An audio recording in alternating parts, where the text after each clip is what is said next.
Assalamualaikum warahmatullahi wabarakatuh. Bagaimana kabarnya anak-anak hari ini? Semoga sehat selalu ya. Pada kesempatan kali ini akan kita lanjutkan pembahasan tentang besaran pokok. Pada pembahasan sebelumnya kita sudah mempelajari tentang panjang. Yang selanjutnya yaitu massa. Massa merupakan jumlah materi yang terkandung dalam suatu benda. Satuan dalam sistem internasional adalah kilogram. Dalam kehidupan sehari-hari sering kita menyamakan antara massa dengan berat.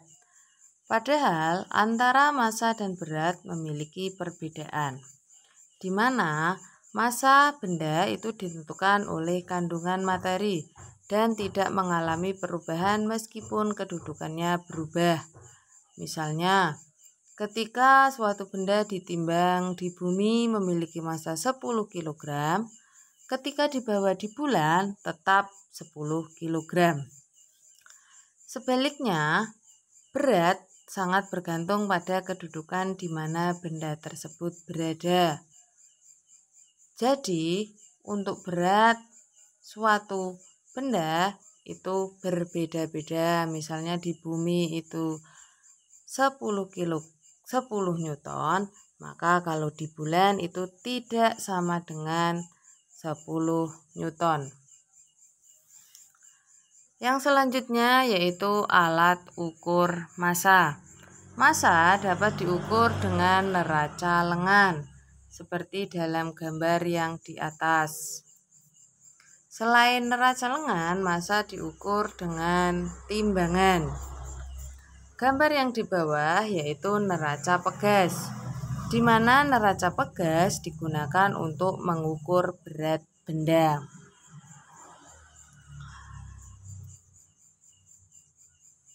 Yang selanjutnya yaitu satuan massa selain kilogram. Selain kilogram itu ada ton, kuintal, gram, dan miligram, di mana kesetaraannya yaitu sebagai berikut. 1 ton sama dengan 10 kuintal sama dengan 1000 kg.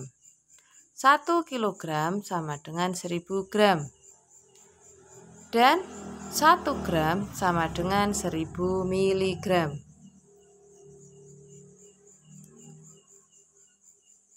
Yang selanjutnya untuk besaran pokok yang ketiga yaitu waktu.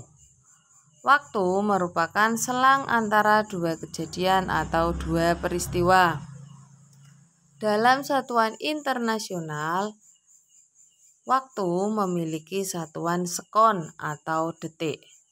Selain sekon, satuan dari waktu yaitu menit, jam, hari, bulan, tahun, dan abad. Yang selanjutnya yaitu alat ukur waktu. Waktu itu bisa diukur menggunakan seperti gambar yang A, itu ada gambar jam, dan gambar yang B yaitu gambar stopwatch. Itulah beberapa besaran pokok yang sudah kita pelajari. Besaran pokok ada 7 macam. Yang sudah kita pelajari yaitu 3 macam, yaitu panjang, massa, dan waktu. Selain 3 macam besaran tersebut, itu ada kuat arus, suhu, jumlah zat, dan intensitas cahaya. Di mana untuk kuat arus itu memiliki satuan ampere, simbolnya A besar. Sedangkan suhu itu memiliki satuan Kelvin, simbolnya K. Sedangkan jumlah zat itu memiliki satuan mol. Dan yang terakhir adalah intensitas cahaya dengan satuan kandela.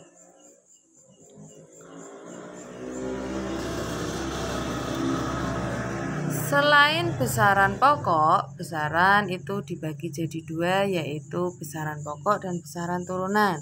Jadi yang kedua adalah besaran turunan. Disebut dengan besaran turunan karena besaran-besaran tersebut dapat diturunkan dari besaran-besaran pokok. Contoh dari besaran turunan itu misalnya ada luas, volume, konsentrasi larutan, dan laju pertumbuhan. Yang pertama, luas.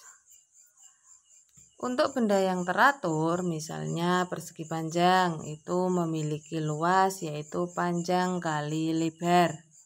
Jadi, untuk luas itu diturunkan dari besaran pokok panjang. Yang kedua, volume. Untuk volume, misalnya di sini ada balok. Volume balok itu sama dengan panjang kali lebar kali tinggi. Jadi, volume juga diturunkan dari besaran pokok panjang. Untuk benda yang ukurannya atau bentuknya itu teratur, bisa menggunakan rumus panjang kali lebar kali tinggi. Nah, bagaimana cara menentukan volume suatu zat cair? Ya, untuk menentukan volume zat cair itu menggunakan gelas ukur seperti yang ada di gambar. Nanti zat cair memiliki volume sesuai dengan ukuran yang tertera di dalam gelas ukur, sesuai dengan tingginya.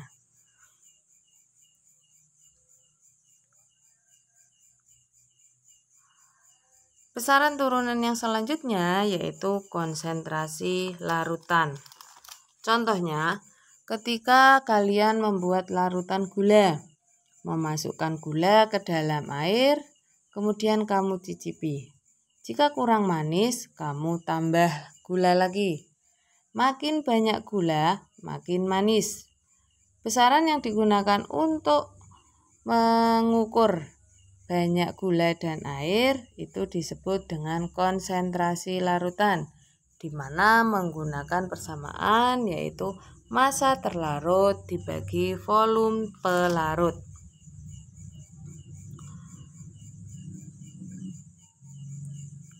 Yang terakhir yaitu laju pertumbuhan.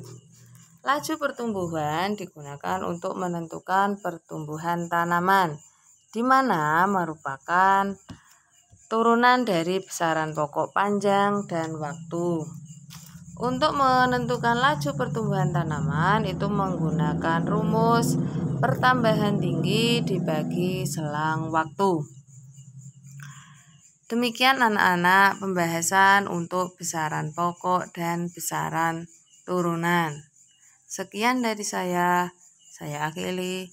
Wassalamualaikum warahmatullahi wabarakatuh.